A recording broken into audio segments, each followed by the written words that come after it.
Singapore will implement a no boarding rule from January 30th, 2026, requiring airlines to deboard passengers without valid documents or necessary permissions.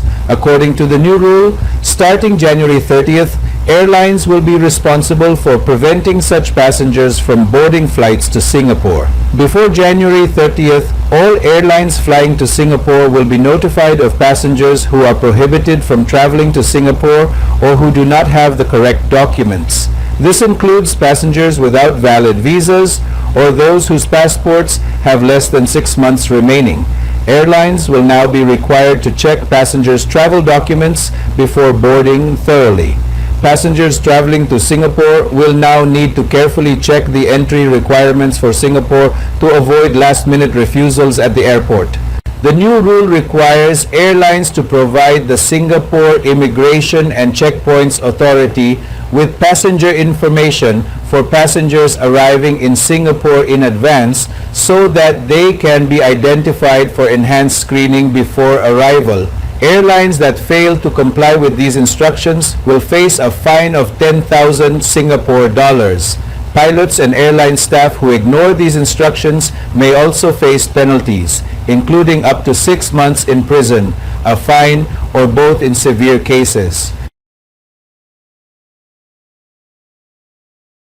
Singapore 30 जनवरी 2026 से no boarding नियम लागू करेगा, जिसके तहत airlines को बिना valid documents या जरूरी परमिशन के पैसेंजर्स को उतारना होगा।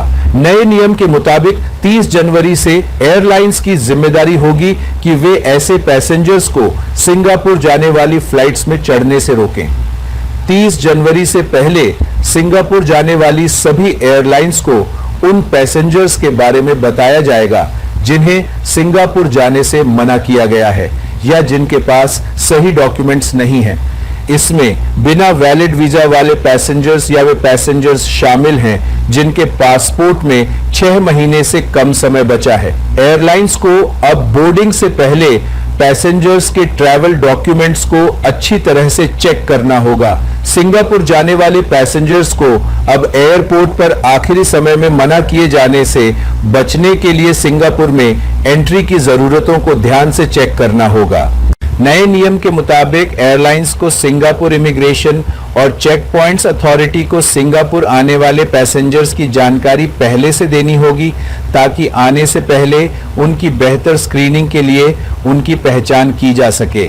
जो एयरलाइंस इन निर्देशों का पालन नहीं करेंगी उन पर 10,000 सिंगापुर डॉलर का जुर्माना लगेगा। जो पायलट और एयरलाइन स्टाफ इन निर्देशों को नजरअंदाज करेंगे उन्हें सजा भी हो सकती है, जिसमें 6 महीने तक की जेल, जुर्माना या गंभीर मामलों में दोनों शामिल हैं।